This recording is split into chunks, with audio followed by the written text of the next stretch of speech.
Vamos a hacer una revisión rápida, pero digamos, centrada en los aspectos más importantes del uso de medicamentos en este grupo poblacional.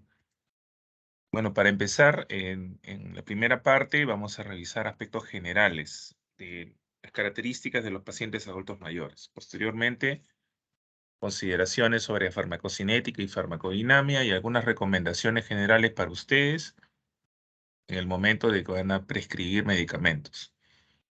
Bueno, en esta diapositiva están resumidas las enfermedades más frecuentes en este grupo de edad, de las que destacan evidentemente las alteraciones sensoriales. Ya vimos en una reunión anterior la elevada prevalencia del síndrome de deprivación neurosensorial en pacientes mayores, especialmente en hospitalizados, los trastornos del sueño, la enfermedad osteoarticular degenerativa, enfermedades cardiovasculares, estreñimiento, hipertensión, sobre todo la forma sistólica aislada, depresión que afecta aproximadamente 10 al 20% de la población en la comunidad, en adultos mayores, pero cuya prevalencia es más alta en pacientes hospitalizados y residentes en unidades de larga estancia. Enfermedad respiratoria crónica que en nuestro país fundamentalmente es bronquitis crónica, enfisema y en algunos casos de EPIT. Bueno, en la medida que aumenta el número de enfermedades, esto trae consigo generalmente la aparición de polifarmacia, ¿no? Y con esto incrementa la posibilidad de interacciones medicamentosas, reacciones adversas y obviamente fallas en el cumplimiento de las indicaciones. En la medida que una terapéutica se hace más compleja, la probabilidad de que un paciente abandone el tratamiento o no lo lleve de manera correcta, completa, es mucho mayor. Ahora, por otro lado, el tema de la polifarmacia, como ya mencionábamos, creo, en una reunión anterior, es un tema que merece una revisión, seguramente en un seminario se va a tocar.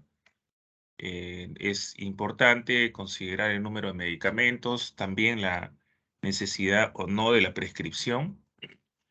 La polifarmacia tiene diferentes orígenes. Uno de ellos es evidentemente el hecho de que los pacientes a veces son vistos por varios médicos y generalmente en especialidades médicas y quirúrgicas se tiene usualmente una visión muy tubular, ¿no? Solamente el médico de la especialidad ve lo que le compete a su especialidad y no maneja, no administra los medicamentos del paciente.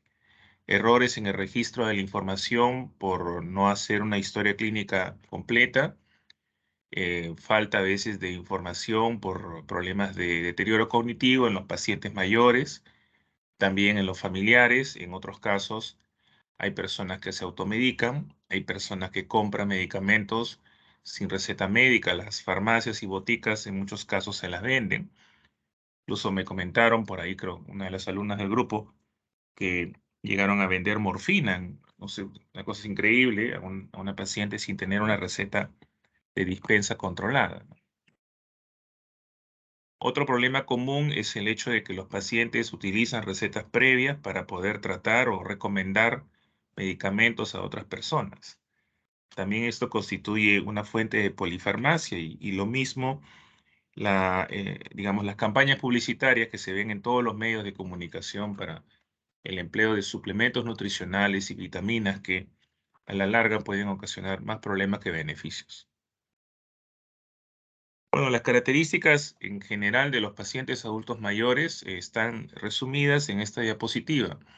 Como ven ustedes, estamos manejando pacientes que son un poquito distintos respecto al adulto promedio, ¿no? Esas son las características generales de los problemas más comunes que vemos en esta población. Ya mencionábamos la comorbilidad, ya mencionamos en una reunión anterior la disminución en la capacidad homeostática, mencionamos también la frecuencia elevada en algunos casos de fragilidad, sarcopenia. Las personas mayores que tienen enfermedades crónicas habitualmente se encuentran en una situación de inflamación crónica. Esto se ve, por ejemplo, en los obesos, sobre todo obesos mórbidos. Hay una situación crónica de inflamación. Seguramente habrán revisado esto a raíz del COVID. La disfunción neuroendocrina también es común. Es más frecuente la aparición de diabetes y enfermedad tiroidea. Por otro lado, la disfunción del endotelio también se ha visto en pacientes, sobre todo con factores de riesgo para enfermedad cardiovascular, y lo mismo la inmunosenescencia, que implica pues una disminución en la capacidad de respuesta inmune ante agentes infecciosos y por otro lado también un incremento en la incidencia de cáncer en adultos mayores. Los errores en la prescripción de fármacos son muchos. Están resumidos en esta diapositiva que seguramente ustedes van a poder descargar o tienen allí también en los archivos, tienen los videos que los puedan ver con calma. Tienen abundante material bibliográfico para poder leer, completar la lectura. Pero quizás el más importante error que se comete es el diagnóstico, ¿no? Un diagnóstico incompleto, un diagnóstico equivocado, sin lugar a dudas nos va a llevar a un empleo incorrecto de medicamentos. Ya mencionábamos la importancia de registrar la lista completa de los fármacos de los pacientes, y esto no solamente en la historia inicial, en la anamnesis de ingreso, algo que es un error frecuente que no se esté revisando en cada consulta, en cada consulta de seguimiento. Debe revisarse atentamente si han habido cambios en la medicación. Esto es una cosa importantísima. Nunca debemos de fiarnos en recetas previas, asumir que los pacientes estén llevando las indicaciones de tal o cual médico, prescriptor, ¿no? Nunca asuman algo sin cerciorarse, ¿no? Siempre verifiquen. Y sobre todo verifiquen si van a hacer algún cambio. Es mejor que estén bien seguros de lo que el paciente en la práctica está recibiendo y recuerden que hay fuentes de automedicación, de compra libre de medicamentos y muchos pacientes son vistos por varios especialistas de manera simultánea. Bueno, las reglas son primero, evidentemente, tratar de buscar emplear el menor número de fármacos, tratar de priorizar medidas no farmacológicas. Esto es algo que en todos los cursos y congresos se dice, pero muy pocos médicos lo hacen, lo ponen en práctica, es la verdad. Por otro lado, tratar de priorizar y buscar medicamentos que tengan un beneficio demostrado, ¿no? En ensayos clínicos o en revisiones sistemáticas o metaanálisis. Tratar de siempre considerar la relación fármaco-fármaco. Las interacciones medicamentosas son comunes. Algunos medicamentos van a actuar como inhibidores enzimáticos, por ejemplo, el caso de la eritromicina, el omeprazol, algunos antihistamínicos. Otros fármacos más bien son inductores, como rifampicina y anticonvulsivantes. Consideren siempre la relación riesgo-beneficio y costo-beneficio. Esta relación riesgo-beneficio es crucial en geriatría, especialmente cuando uno maneja pacientes con enfermedades crónicas avanzadas, debido a que la mayor parte de las guías de manejo de todas las enfermedades que ustedes van a revisar en la carrera están hechas generalmente para personas adultas, adulto joven, ¿no? Y no siempre se muestra, a pesar que existe, no siempre se muestra la información respecto a las guías para manejar a adulto mayor, ¿no? Entonces, por ejemplo, en el caso de cardiología, seguramente habrán revisado las guías de manejo de la hipertensión arterial, la guía americana, las guías europeas, lo mismo para el tema de diabetes, está la ADA, está GINA, GOL, etcétera, en patología respiratoria, etcétera, etcétera, ¿no? Pero estas guías, repito, no siempre cuentan con información en población adulta mayor o existen guías separadas, ¿no? Y felizmente ya tenemos ensayos clínicos, tenemos información abundante y los grupos de colaboración entre médicos geriatras y de otras especialidades ya están elaborando guías específicas para manejar adulto mayor. Y aquí viene el comentario, ¿no? Estas guías toman en cuenta algunos aspectos particulares, como la funcionalidad del paciente, su expectativa de vida, el número de comorbilidades y sobre todo, en estos últimos años, si son o no son frágiles. Entonces, esta información debería servirnos para poder valorar atentamente la balanza riesgo-beneficio. Ni qué decir pues de costo-beneficio, porque si estamos hablando de que son pacientes que tienen enfermedades crónicas, esto no es un tratamiento de 10, 15 días, de 5 días o una semana, sino son pacientes que van a tomar la medicación meses o años. Entonces tenemos que asegurarnos que realmente la compren o tengan acceso a los fármacos y hay que considerar si son o no son costosos. La monitorización de tratamiento ya mencionamos que tiene que ser activa en toda visita médica o consulta. la vigilancia de una aparición de RAM también. Para ello se requiere que el médico pues conozca, ¿no?, cada molécula y esté atento, ¿no?, esté prevenido respecto a qué probabilidad o cuáles son las RAM asociadas al fármaco que uno está prescribiendo, porque el paciente no les va a venir con un diagnóstico en la mano. Ustedes son los facultativos que tienen que estar atentos y identificar estas reacciones, ¿no? Y por último, atribuir una reacción adversa a nuevas enfermedades también es algo común. A veces síntomas que son, digamos, no tan intensos, por ejemplo, anorexia, cefaleas, diarreas, insomnio, náuseas, síntomas dispépticos, a veces vértigos, o pacientes que tienen, por ejemplo, cambios depresivos, disminución de la libido, algias musculares y son reacciones adversas, ¿no? Por poner solo algunos detalles, ¿no? Yo he tenido pacientes a veces con mialgias por estatinas, que no se sabía por qué tenían dolor corporal y el médico pues pensaba que todo es artrosis, ¿no? Todo dolor es artrosis. Eso está mal. Y era una mialgia por estatinas. He tenido también pacientes, me acuerdo mucho un señor que venía tomando metildopa y refería a disfunción eréctil. Y no, él no sabía, pero él se automedicaba con metildopa y no tenía control médico. Y nunca nadie le explicó que habían otras opciones mucho más seguras. Y tomaba su metildopa. Después, pacientes, por ejemplo, que están tomando, están usando corticoides en dosis altas y que comienzan a presentar insomnio o retención de orina, presentan edemas a veces, pacientes con insuficiencia cardíaca que hacen descompensación por uso de antiinflamatorios no esteroideos, también he visto. Entonces hay que estar atentos y evitar pues catalogar esto como nuevas enfermedades. La lista de patologías que en la literatura se reportan, no hay un buen tratamiento, es un tratamiento ineficaz, incompleto o incorrecto. En muchos casos no se da el medicamento. En pacientes geriátricos es bastante larga, ¿no? Hay ejemplos que están en la diapositiva.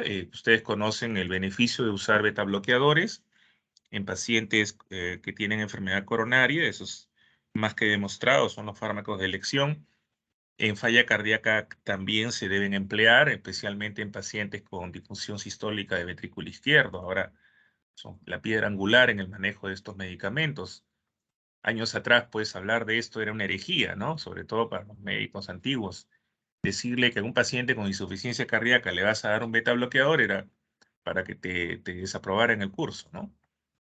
Los antihipertensivos también en el manejo de la hipertensión tienen que emplearse. La hipertensión en geriatría sigue siendo un problema de salud pública, ¿no? Ustedes saben que existen estas encuestas famosas llamadas encuestas NANES en Estados Unidos, que sería el equivalente, nosotros tenemos el ENDES, ¿no? Entonces, el NANES son estudios que también consideran en el seguimiento, la vigilancia de cómo van el tratamiento de la hipertensión, pero a nivel poblacional. Todos los estudios dicen de que los hipertensos en su gran mayoría no están diagnosticados. La gran mayoría no tienen diagnóstico y de los que están diagnosticados, pocos llevan un tratamiento adecuado.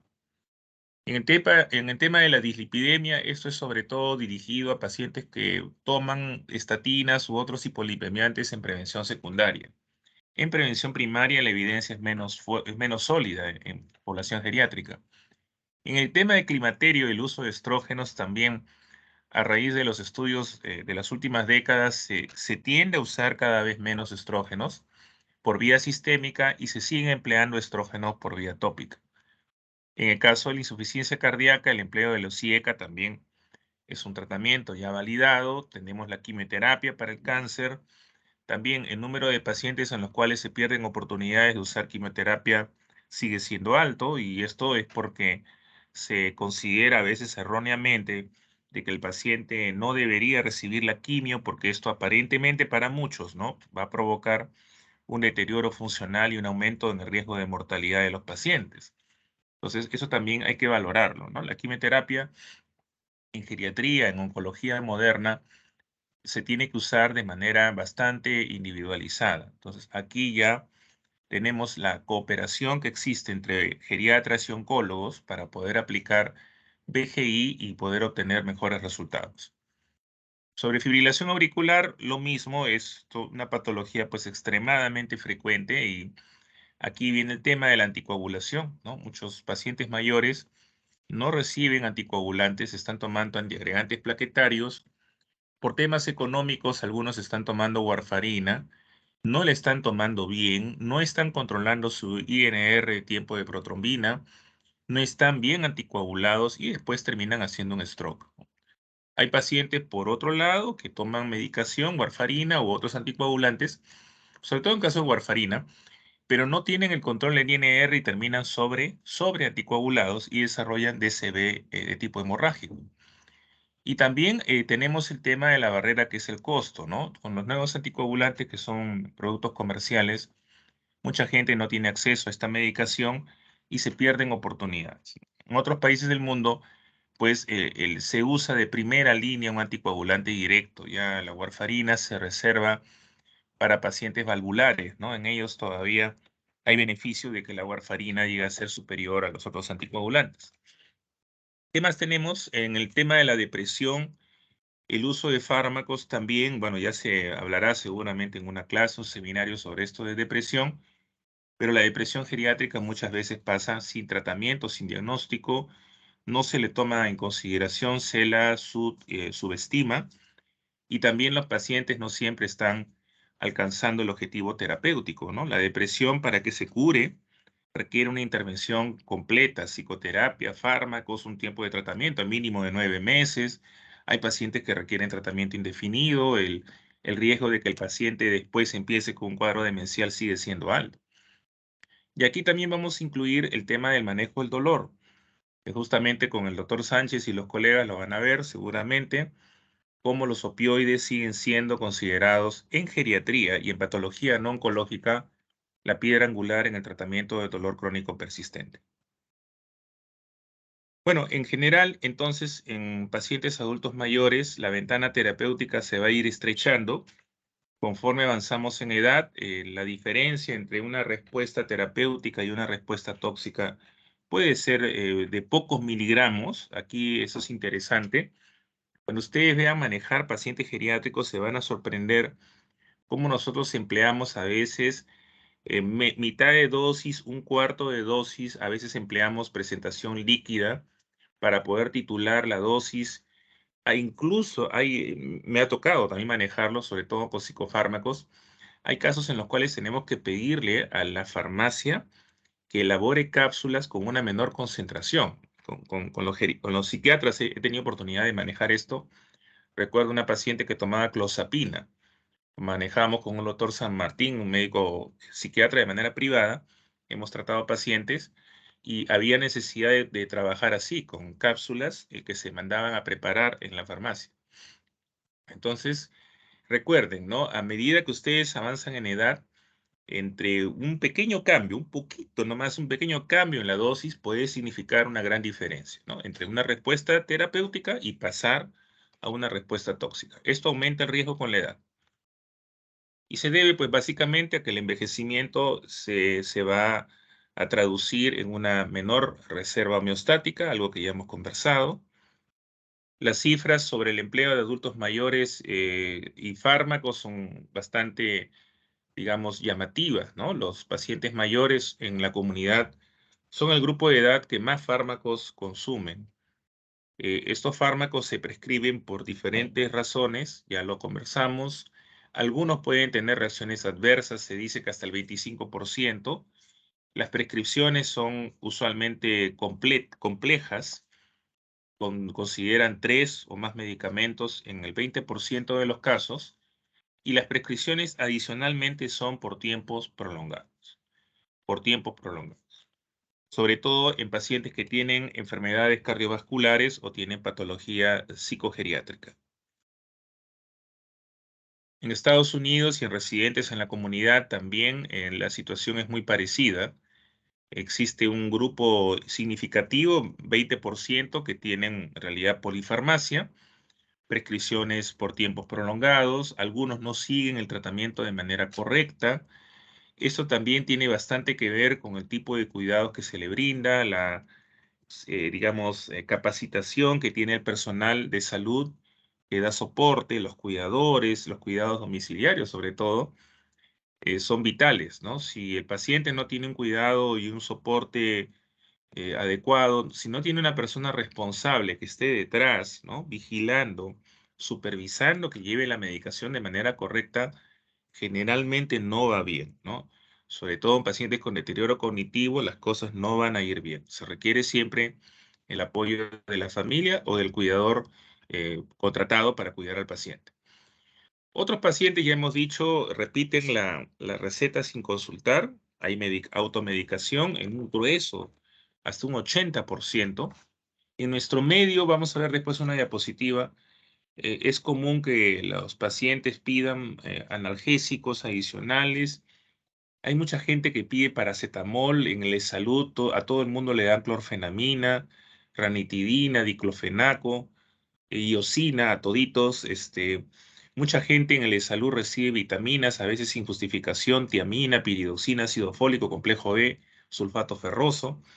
También los traumatólogos habitualmente a todo el mundo le dan diclofenaco de dexametasona o le dan diclofenaco con orfenadrina. Es común. ¿Qué más vemos? Vemos en el caso del empleo de los suplementos nutricionales, también gran número de pacientes se están automedicando. He visto pacientes con diabetes que están hiperglicémicos, no están controlados porque el problema de fondo había sido que están tomando estos suplementos nutricionales y nunca le dijeron al médico que estaba tomando Ensure o algún otro producto de marca, ¿no? Entonces, la propaganda es muy fuerte, ¿no? Los mensajes que llevan, que los medios de comunicación son bastante convincentes para muchos. 10% de los pacientes tienen RAM, pero continúan su tratamiento igual porque las RAM no están siendo identificadas. Las complicaciones, bueno, aparte de la polifarmacia y las pluripatología, diríamos que algunas hospitalizaciones pueden deberse directa o indirectamente al efecto conocido de un medicamento.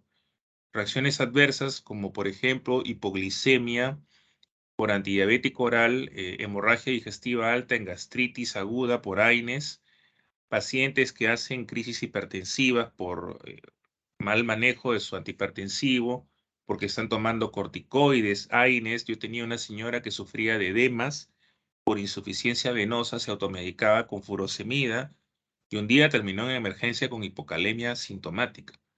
Llegó la señora parética, o sea, con una cuadriparesia, trastorno de conciencia y con hilio adinámico, que era por hipocalemia. También he visto pacientes que hacen confusión mental, delirium por quinolona, sobre todo ciprofloxacina, ataxia en pacientes que están tomando quinolonas, vómitos y náuseas en pacientes que están tomando también antidepresivos, y también he visto una señora con crisis serotoninérgica por doble prescripción de antidepresivos. Bueno, las RAM entonces son causa de hospitalización.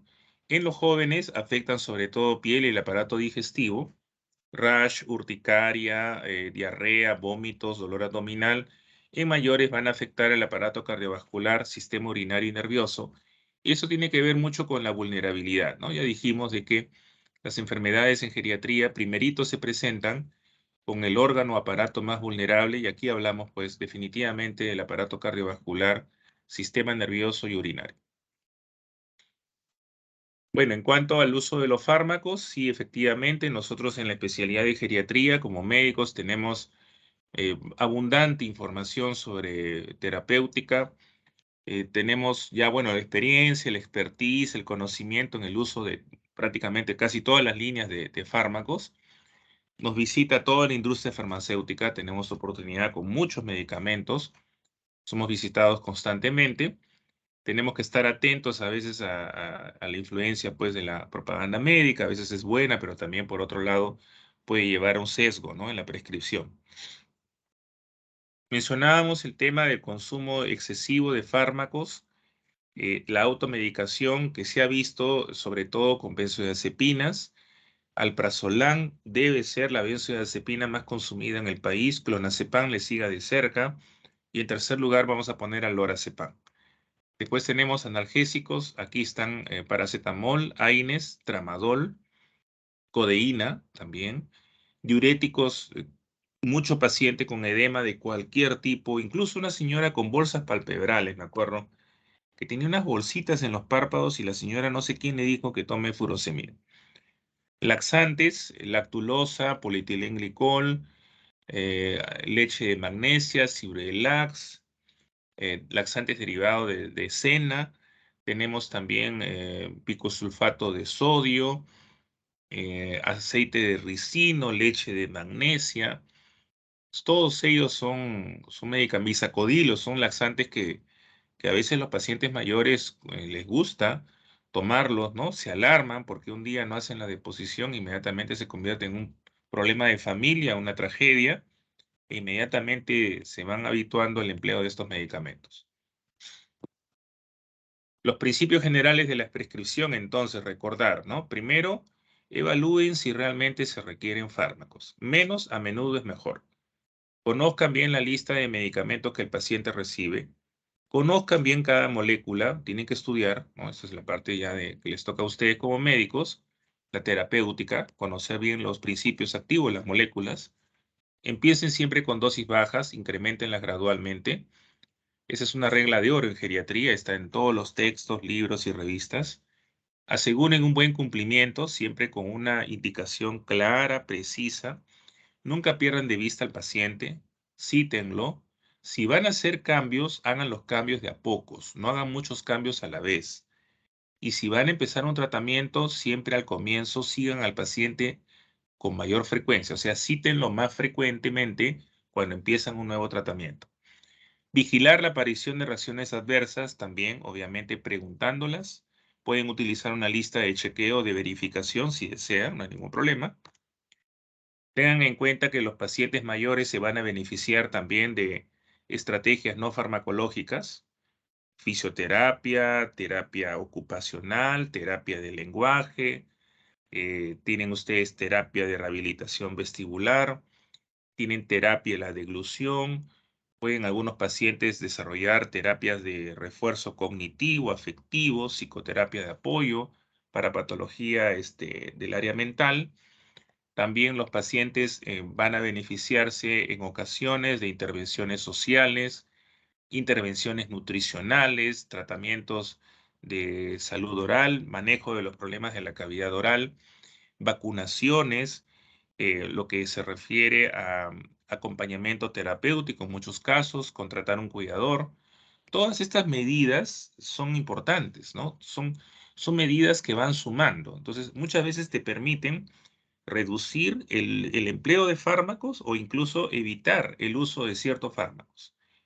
Por otro lado, ya mencionábamos las características generales del adulto mayor, con una mayor prevalencia de pluripatología, de efectos sensoriales, olvidos, así como también la automedicación.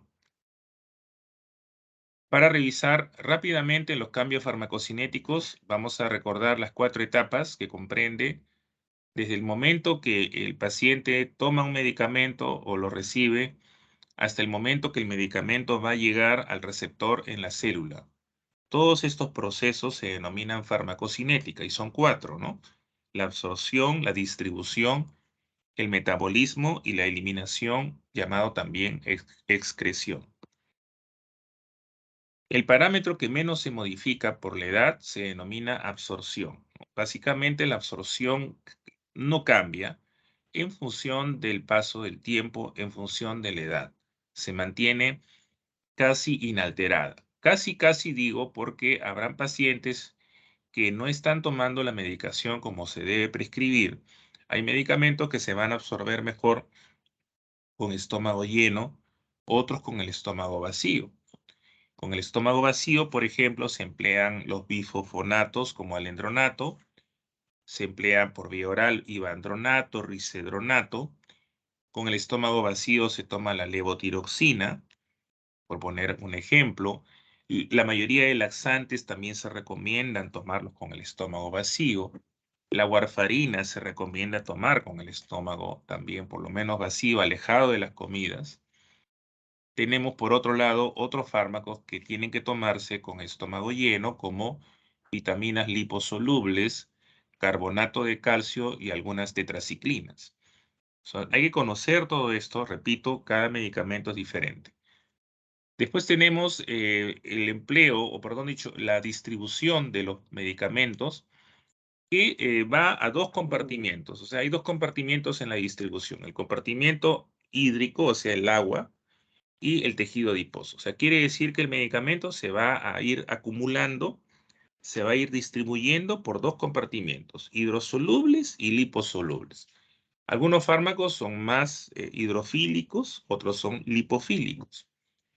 ¿Cuáles son los lipofílicos? Hay que recordar, sobre todo los psicofármacos. Entonces, cuando ustedes recuerden, todo fármaco psicoactivo es lipofílico. Entonces, aquí hay que tener bastante cuidado porque al haber una disminución del contenido corporal de agua, el volumen de distribución de los fármacos hidrosolubles se va a reducir y más bien va a aumentar la cantidad de grasa corporal. Eso significa mayor volumen de distribución de fármacos liposolubles.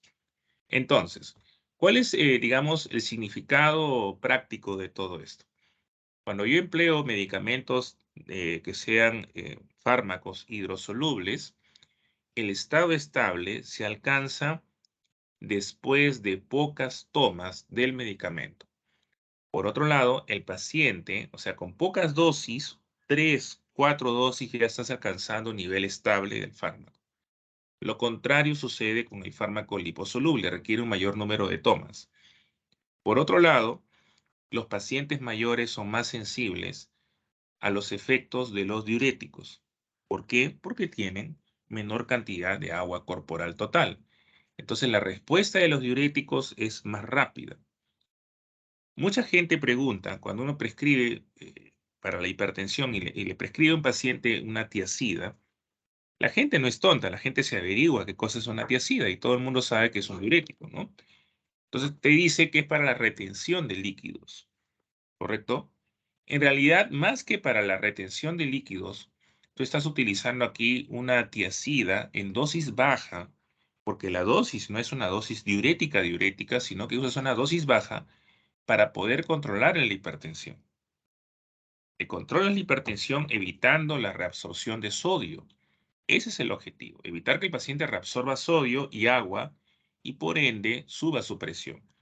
Entonces, el diurético, cuando tú lo administras con un beta bloqueador, un IECA, un ARA2, tiene un efecto sinérgico. Entonces, tú en geriatría no vas a ver pacientes que tomen dosis altas de diuréticos, repito, para el efecto hipotensor. Si yo quiero efecto diurético, eso es otra cosa. Voy a utilizar un diurético de asa sobre todo. Pero una tiazida estoy usándola en dosis bajas para controlar la hipertensión. Pero la gente te va a decir, doctor, usted me está dando una pastilla para retención de líquidos. No es así, explícale bien, ¿no? Informa, educa a tu paciente, a tu familia. Y por otro lado, también importante recordar lo que sucede con la albúmina, ¿no? La albúmina plasmática, en algunos pacientes, hasta el 30% de ancianos, vamos a encontrarnos con bajos niveles de albúmina. Y esto se debe a que hay una mayor prevalencia de desnutrición. En estos pacientes desnutridos, la fracción del fármaco libre va a ser mayor, va a aumentar.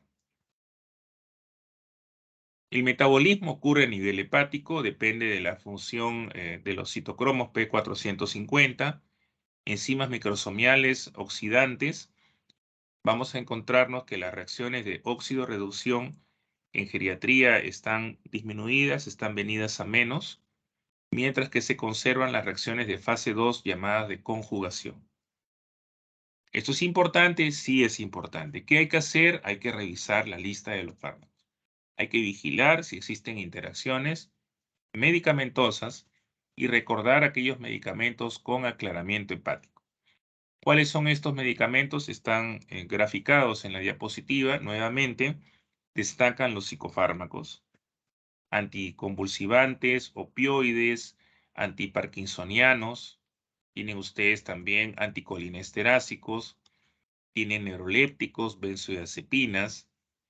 Estos son los medicamentos antidepresivos, ¿no? Que típicamente tienen metabolismo hepático.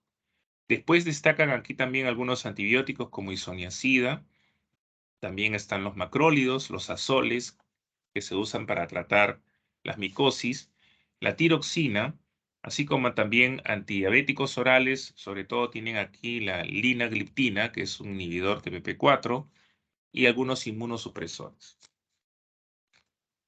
La excreción renal ocurre de manera también lenta debido al paso del tiempo. Esto se debe a la disminución del filtrado glomerular que aparece a partir de los 40-45 años. Es progresiva, seguramente en pacientes diabéticos o hipertensos. La caída en la función renal es muy rápida, es más intensa, y eso también demanda, pues, cautela con el uso de la medicación, porque en pacientes con falla renal se pueden acumular algunos metabolitos tóxicos. Dentro de esta lista de medicamentos que requieren cautela en caso de insuficiencia renal están, por ejemplo, los AINES, que ustedes ya conocen, los COPSIB, están la mayor parte de antibióticos, la gran mayoría, antidiabéticos orales, digitálicos, antihipertensivos, IECARA2, algunos inmunosupresores, antihistamínicos y el allopurinol que se usa para tratar la gota. Dos comentarios para ir terminando sobre aspectos farmacodinámicos. Recuerden que la sensibilidad de los medicamentos viene mediada por la sensibilidad de los receptores celulares. En algunos casos, en geriatría vamos a encontrar que los receptores son más sensibles al efecto de un medicamento. Esto significa que con dosis bajas ustedes van a poder encontrar una buena respuesta terapéutica. No requieren dosis altas. Cuando usan, por ejemplo, benzodiazepinas, narcóticos, anticoagulantes orales, con dosis bajas uno obtiene usualmente la respuesta terapéutica, debido a un mecanismo nítidamente farmacodinámico. Y lo contrario se va a encontrar con los pacientes que estén tomando medicamentos que actúan sobre los beta receptores. Seguramente en las clases de fisiología les deben haber explicado cómo con el envejecimiento la sensibilidad del receptor beta adrenérgico se disminuye y esto trae consigo de que la respuesta ante la beta estimulación es más lenta. Lo mismo el beta bloqueo. Reacciones adversas por medicamentos son muchas, o sea, no vamos a hablar de esto en detalle, simplemente vamos a mencionar aquí algunos factores de riesgo. Esto sobre todo se nota bastante en el paciente hospitalizado. Ustedes vean pacientes hospitalizados, van a buscar y van a tener muchos con este perfil que está en esta diapositiva. Adulto mayor, generalmente mayor de 80 años, mujer, polifarmacia, enfermedad renal o hepática crónica, pacientes que están tomando medicamentos a veces en dosis inapropiadas, errores en la dispensa del medicamento, a veces pacientes, por ejemplo, que saltan las comidas, están tomando antidiabéticos orales, pacientes que están tomando la medicación, están usando la medicación por una vía que no es la apropiada, o sea, le estás dando el medicamento, pero por la vía equivocada, y la pluripatología incrementa el riesgo de RAM. Y se pueden presentar la RAM también como síndrome geriátrico. Puede ser la forma de presentación de una reacción adversa por medicamentos conocida. Hay dos tipos de RAM, una RAM de tipo A, que es la más común, que depende del efecto conocido de un medicamento, es la acentuación de este efecto, es dosis dependiente, son predecibles, son las más frecuentes en clínica médica. Ejemplo, un paciente que esté tomando dosis altas de digoxina o a lo mejor está tomando una dosis baja, pero el médico no se percató de que esa dosis baja es alta si el paciente tiene falla renal. O sea, no ha corregido la dosis y el paciente se intoxica. O es un paciente con hipotensión ortostática, porque quizás en la mañana no tomó el antihipertensivo, no lo tomó a las 8 de la mañana, lo toma a las 2 de la tarde, cuando ya regresa del hospital, pero a las 8 de la noche toma la siguiente dosis. Entonces el paciente, ¿qué va a hacer? En la madrugada se levanta a orinar y desarrolla hipotensión ortostática y se cae, ¿no? Se cae en el baño, se cae en la habitación, y esto se debe a que el paciente está haciendo la sumación de la dosis de dos dosis de un antihipertensivo. Entonces puede pasar. Hipoglicemia se ve ya sea por una dosis alta del antidiabético o la insulina, o porque el paciente tiene problemas de ayuno, vómitos, presenta quizás interacciones medicamentosas que hace que el efecto del hipoglicemiante se vaya a potenciar. Diarrea por laxantes, efectos anticolinérgicos por psicofármacos, sedación, caídas, confusión en pacientes que toman benzodiazepinas, incluso fractura de cadera. Palpitaciones por teofilina también son reacciones adversas que se pueden observar. Esas son las de tipo A. Las de tipo B son más raras, no dependen de la dosis, por lo tanto no se pueden predecir, son menos frecuentes, dependen de la susceptibilidad individual o propia del paciente al medicamento. Aquí tenemos el caso de los pacientes que hacen hepatitis por estatinas, pacientes que hacen hepatotoxicidad por rifampicina, polineuropatía, por ejemplo, por metotrexate, pacientes que hacen hipo o hipertiroidismo por amiodarona, pacientes que desarrollan broncoespasmo por ácido acetil salicílico, pacientes que hacen nefritis intersticial por anticonvulsivantes, pacientes que desarrollan disquinesia tardía por fluoxetina, pacientes que desarrollan polineuropatía por bleomicina, neumonitis intersticial por ácido nalidíxico, anemia plásica por cloranfenicol, etcétera, ¿no? Podríamos hablar horas de esto. La espiral medicación-enfermedad también hay que tomar en cuenta, al comienzo decíamos, reconocer a tiempo una RAM permite evitar este efecto de cascada. Permite evitar añadir más y más medicamentos con la cual la situación del paciente se podría agravar. Este es el famoso efecto de cascada en el empleo de la medicación. Está en todos los libros, textos y artículos sobre el tema, la especialidad. Revisen efecto cascada en geriatría. ¿En qué consiste? Que este paciente recibe un medicamento por una determinada condición. El medicamento le produce una reacción adversa, pero la reacción adversa es erróneamente interpretada como una nueva enfermedad.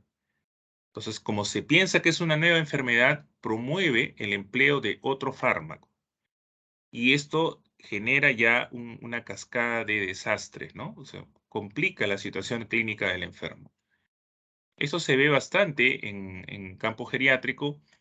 Nosotros en alguna oportunidad hemos sido llamados de manera privada en el hospital. Recuerdo una señora que me lo pasa una doctora, una colega, no digo, no es profesora de ustedes, gastroenteróloga, y me llama para verla de manera privada en Chorrillos, vivía por los pantanos de Villa, una zona bien lejos, y la señora empezó a tener problemas de parkinsonismo, y era porque estaba recibiendo un procinético levosulpirida, ¿no? Nadie se había percatado, y parece que la señora de fondo ya tenía una enfermedad de Parkinson y se descompensó completamente con el empleo de la medicación. Después de residente he visto casos de gota aguda en pacientes que están tomando diuréticos, sobre todo clortalidona, hidroclorotiazida, eso está descrito, que producen hiperuricemia. He visto pacientes que han desarrollado crisis hipertensiva por AINES y por corticoides. He visto pacientes que han hecho emergencias hipertensivas con el uso de gotas descongestionantes nasales con pseudoefedrina también. Entonces, es una situación de la que tenemos que estar muy atentos. Recomendaciones generales y para terminar, ¿no? En pacientes adultos mayores, siempre, entre paréntesis, pueden ver ustedes la dosis de inicio. En la gran mayoría de los casos, para los medicamentos de uso común, se recomiendan dosis bajas, más o menos la cuarta parte o la mitad de la dosis, e ir aumentándolas de manera progresiva. La excepción de esta regla es el paciente que viene con una sepsis. En una sepsis es un paciente crítico en el cual las horas cuentan. Recuerden que en sepsis importan dos cosas, ¿no? Primero, reconocer el sitio de infección probable, escoger bien el antibiótico. La elección del antibiótico de inicio es clave, es crucial. Y dos, el tiempo, ¿no? O sea, mientras más rápido ustedes trabajen y más rápido empiecen, los resultados van a mejorar. Mejoran de manera significativa, ¿no? De una mortalidad del 10 a 20%, en shock séptico va más allá del 40-50%. Entonces ustedes tienen que trabajar de manera ordenada y rápido. Recomendaciones, entonces, diagnóstico preciso. Iniciar con dosis bajas, aumentarlas de manera gradual, lentamente, hacer el monitoreo constante del paciente, evitar grandes cambios de manera brusca en la medicación. Siempre hacemos nosotros un cambio a la vez y vamos observando. Escribir bien las indicaciones, una receta limpia, ¿no? Una receta limpia significa una receta clara, concisa, con la información respectiva, que no falte nada. Mantener una comunicación cercana con los pacientes, darle cita o que tengan el teléfono a la mano para los pacientes privados, ¿no? Mantener esquemas y dosis simple. Más simple es mejor. Revisar la lista de los medicamentos de manera periódica. Preguntar uno por uno. Cuando ustedes vean pacientes ya in situ en algún momento, van a encontrarse que preguntamos nosotros uno por uno. Pregunten por medicamentos que a lo mejor están comprándose sin receta médica y evitar cascada de prescripción. Entonces, otra regla es en aquel paciente con una enfermedad crónica avanzada, tener en consideración que las recomendaciones de las guías de práctica clínica, las diferentes comités, las guías internacionales, las tenemos que saber, las tenemos que conocer, pero al final, cada caso es diferente. O sea, nosotros no tratamos aquí cuánto tiene glucosa, cuánto tiene hemoglobina glicosilada. Si no vemos al paciente, no tiene sentido, ¿no? O sea, no estamos tratando la glucosa del paciente.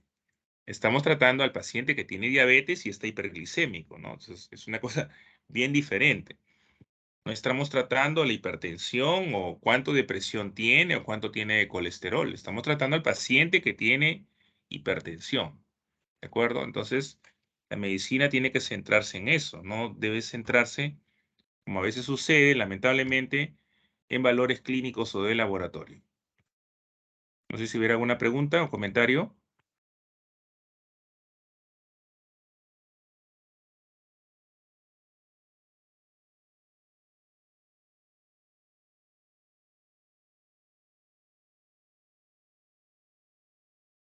Bien, veo que no hay preguntas. Nos vamos a ver entonces en 10 minutos. ¿Quién expone hoy día? Speaker. Pacho Rojas, doctor. Ya, muy bien. La relatora o relator. Muy bien, nos vemos en 10 minutos. Está bien, doctor, gracias.